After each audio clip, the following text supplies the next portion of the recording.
Hi there, Rob Smith Jr. here, Swampy's, Florida. I'm here in Coconut Creek, Florida, and I'm here with my pal, Robert Labby. I've known Rob now for over 30 years, and we're about to go do a little interview and find out more about Mr. Labby and his 60-plus years in show business.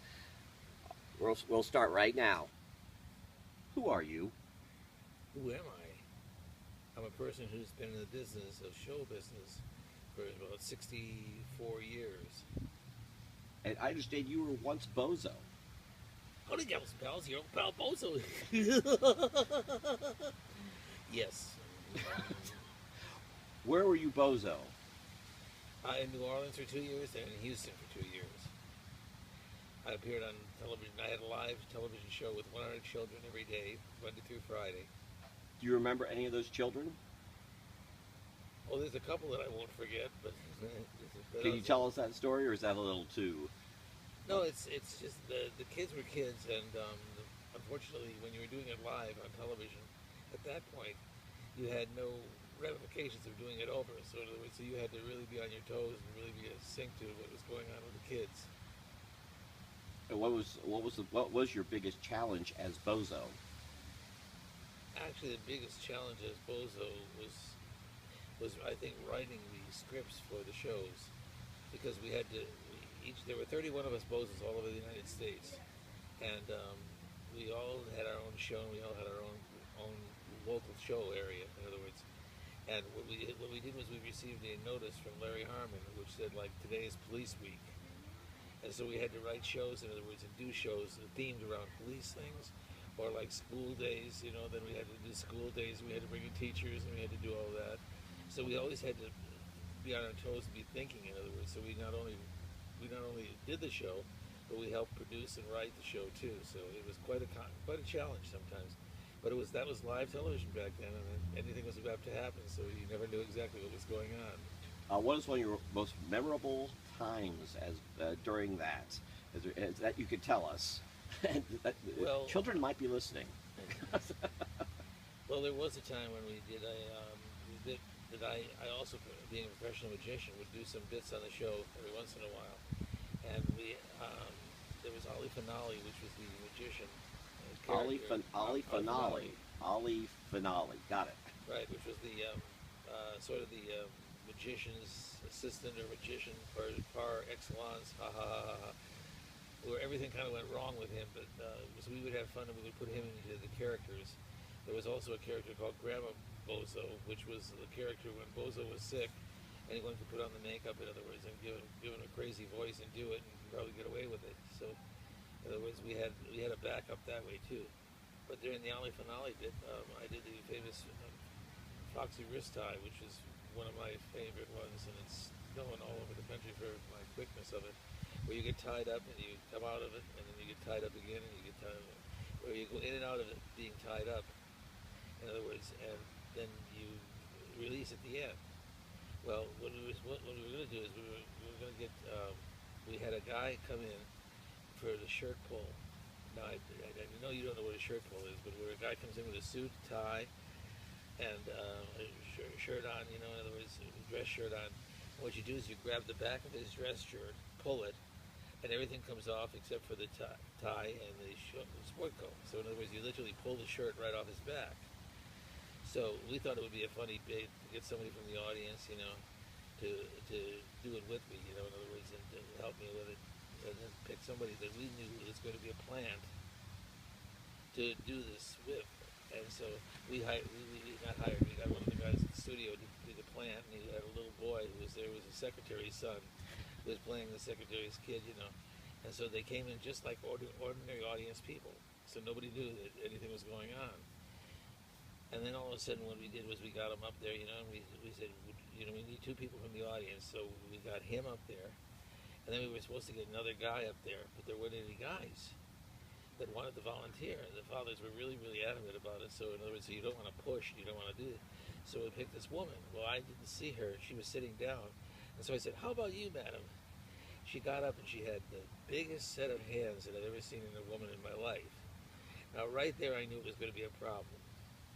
Because you see, what you have to do is when you do the rope tie, you put your hands down in front of you, then they'd bring the rope up across the hands, tie it really, really tight, pull it tight, and then tie other knots. So she was leaning over me with her hands right in front of my face, literally. And that was quite an exciting type of thing, because you heard the director who was directing this episode, in back going, "You wouldn't dare." And so we got it done, and what happened was I finally talked her into doing this, and she finally got up there. And so I put my hands down. She leaned over, of course, and I did as gingerly as I could because it was a kid's show. And I got tied up and everything like this, and then I got out of it, of course, and everybody was applauding and all the rest of it. Now, what I did was I walked over to him, where he was standing. The other gentleman was standing. I put my hand on his shoulder, and I said, "Thank you very much for being here, and we've got a prize for you, so please go back to your seat, And as he walked forward, of course, I pulled his shirt off. Well, about this time, everybody started laughing and giggling and everything like this. Then I walked over to her, put my hand over the side, and she went, "You wouldn't dare," and went like this, and one hand went up, one hand went down. And everybody, the look on her face was absolute panic, it was pure panic. In other words, "You wouldn't dare." And so we made it out that way. In other words, everybody was screaming and laughing so hard. In other words, the look on her face was pure panic. She thought I was going to rip something on her, So, but those are some of the things that were there. Now, what your name is again? Robert Labby. And where were you born? In a hospital. Yeah, any place in particular that this hospital was? Wisconsin. In Wisconsin. When did you come to?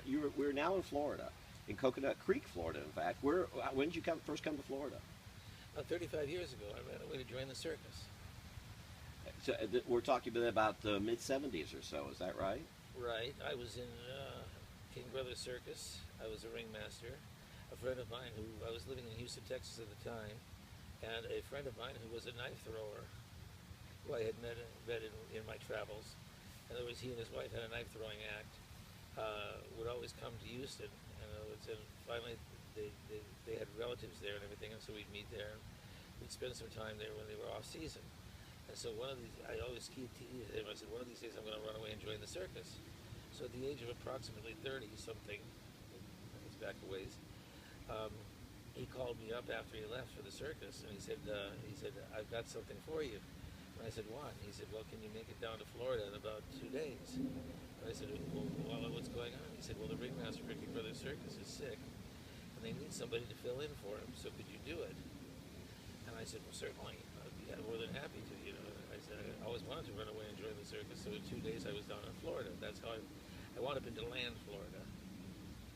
And that's how I kind of wound up at the circus.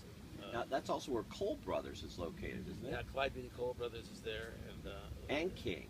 And King, right? There are two circuses located in DeLand in Volusia County. I didn't know that. Actually, more than that at one time, right? There were 3 or 4 actually located right here in the Florida base area. Have been DeLand, there's Stetson University, and they used to have fairgrounds and different things like that. So it was quite an experience. And then you got a chance to meet a lot of the circus people and a lot of things. A lot of funny things happened, but a lot of serious things happened too. In fact, we had one of our little boys, Mickey Antolak, was run over by a water truck and killed just before the show started.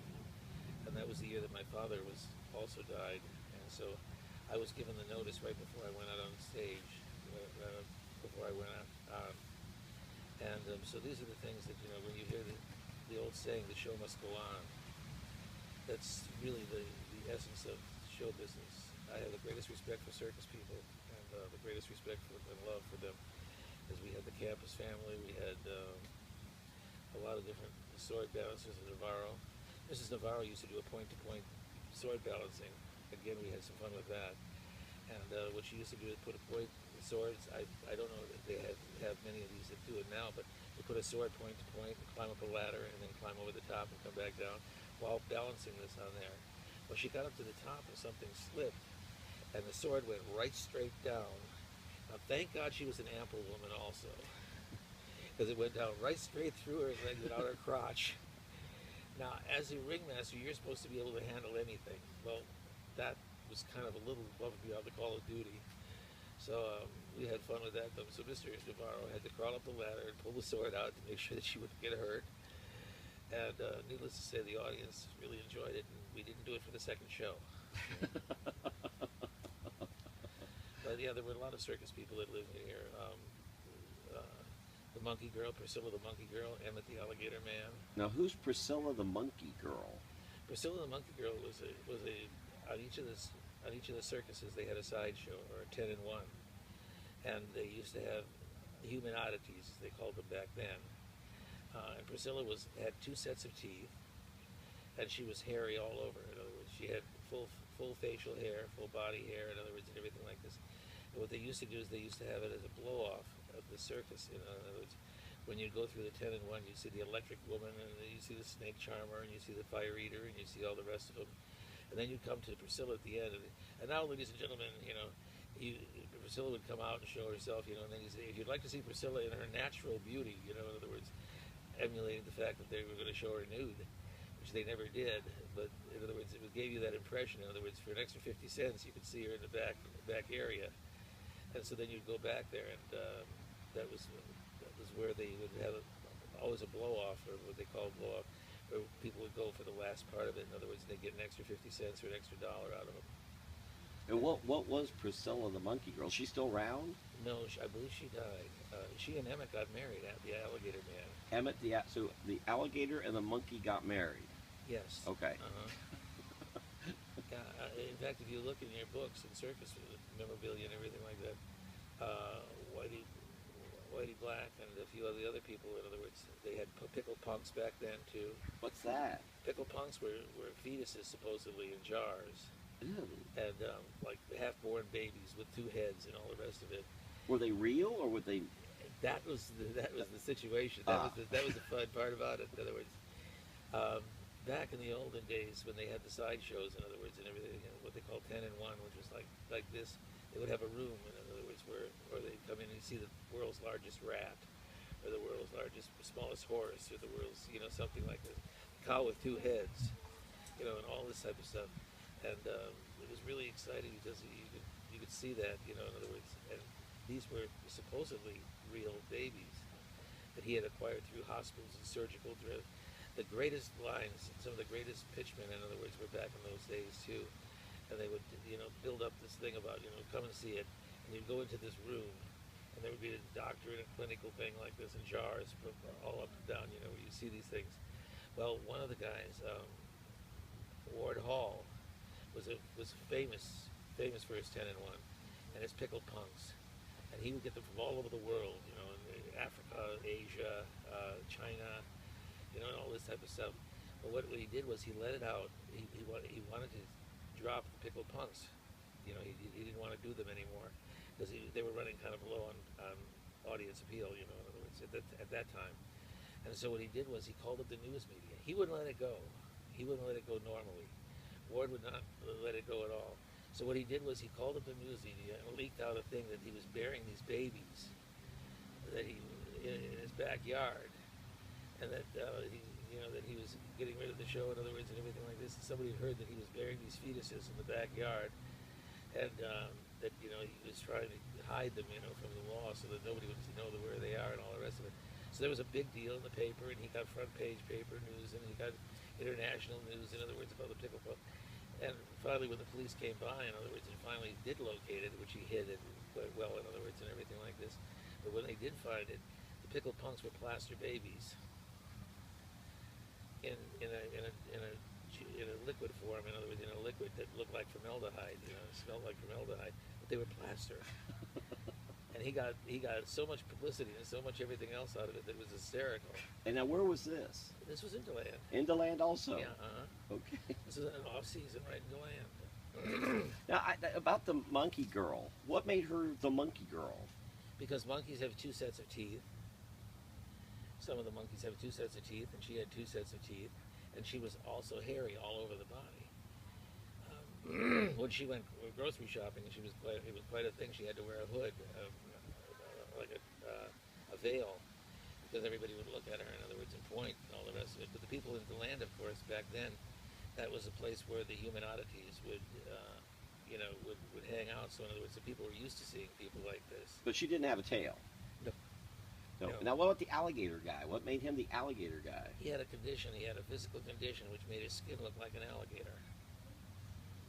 I don't know the name of the condition, but because they really didn't promote that as far as that goes. But it was his skin looked exactly like an alligator. Kind of felt like an alligator skin. Now, here's the big question. Yeah. The big question. Did the monkey girl and the alligator guy have children? I believe they had one child. Oh, what did that look like? Normal. Normal. It's like midgets, in other words. You can have a strain of midgets, you can have 2 or 3 midgets in a family, and then all of a sudden you have a 6'4" band. 6-foot boys, 6'4" son or daughter, in other words. So it really, the heritage line, was really there. I mean, there was a lot of different things that they had back in those days, which were quite interesting and quite unusual. But they played them, and they used to have fun with them. And the people themselves were such wonderful people because, like Priscilla and Emmett and all the rest of the gang, and Ward Hall and all the rest of them that I met, that I had the privilege of meeting and the honor of meeting, were such wonderful people. I mean, they were sort of concerned about each other because basically they didn't fit into society. It's like today. In other words, where some people don't fit into society, we ostracize them because of that. Because of, like the Elephant Man was one of them too. That was a well-known. I hate to use the word, but freak of nature. And things like this. But these people were people too. But they had no other place to go or no other way to make money. And so back then, if there was a 600-pound man, Big Jim was considered a 600-pound man. He was only 380 pounds, but they made him look like he was 600 pounds. And back then, before the surgeries, before the Roux-en-Ys and the stomach tucks and the rest of the stuff, in other words, he wouldn't have had that right now. It's normal right now. So in other words, so they lost his job and he lost his livelihood by being the world's biggest man, in other words, and all the rest of that. So there was a lot of things that have gone to the wayside, but that are, if people bother to look at circus or carnival or sideshows, in Florida here, it's amazing the amount of people that filtered here during the off seasons and everything, and the people that I got a chance to meet and got a chance to work with. And I actually stood up in front of the knife thrower, my friend the knife thrower, and believe me, that's one thing that I would never. I've done some crazy things in my life, but that was, I think, the craziest one of them all. And that was, I think, the most scary one, in other words, for me too. As Bozo, I wrestled an alligator in Galveston, Texas. That was interesting. I hung upside down under a hot air balloon by my ankles in a straight jacket, 150 feet off the ground, and I was 350 pounds at the time. I was the world's fattest escape artist, and the news media, I was on You Asked For It, and I was on That's Incredible. And people asked me, why would a 350-pound man want to hang by his ankles, underneath a hot air balloon? And it took like almost 40 minutes to do the shoot for the show. And so I hung there for 40 minutes, and I told the lady, I said, well, it's very simple. I said, I wanted to prove something to people. And she said, what's that? And I said, that fat people could be well hung. So that never made it to the air. It may not make it to the air here either. But these are just some of the things, some of the stories. In other words, I think we all have stories and we all have ways to go. And I think we just sometimes don't realize how our lives affected other people and how other people affected our lives, and what we've done, in other words, and how much we've meant to a lot of people, and what we've done to and for ourselves. I've been very blessed to be in the show business as long as I have. There's many, many more stories, many, many more. And we'll continue those in a further interview down the road here. Thank you very much, Mr. Labby. Thank you. Thank you.